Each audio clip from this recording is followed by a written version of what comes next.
quelques mots. Je suis une toute ancienne babélienne, l'édition de 2000. Et voilà, et depuis lors, je suis devenue professeure et j'ai amené mes élèves dans l'aventure. J'ai aussi rejoint le CA.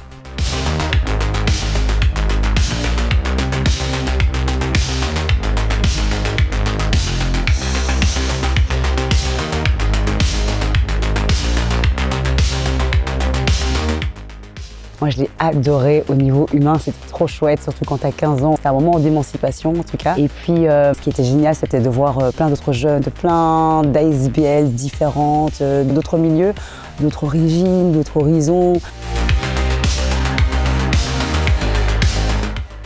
C'est important pour moi de les impliquer parce qu'ils sont en général dans un petit microcosme au niveau scolaire et ils sont très rarement au final à la rencontre d'autres jeunes et ils sont rarement aussi actifs. Et ici en fait ils peuvent vraiment mettre à profit et mettre en pratique toute la théorie qu'ils ont vue à l'école et c'est vraiment un lien vers l'extérieur et c'est très chouette pour eux. Que Babel m'a apporté, je pense que c'est l'ouverture en tout cas. La tolérance aussi, savoir qu'au final on ne pense pas tous de la même façon, on n'a pas tous les mêmes racines, mais qu'ensemble on peut mener à bien un projet en commun. Et ça c'est très important, je pense, dans la vie de tous les jours aussi, où souvent on a des divergences d'opinion, mais que le but c'est d'avancer ensemble dans la même direction et dans le respect de tous.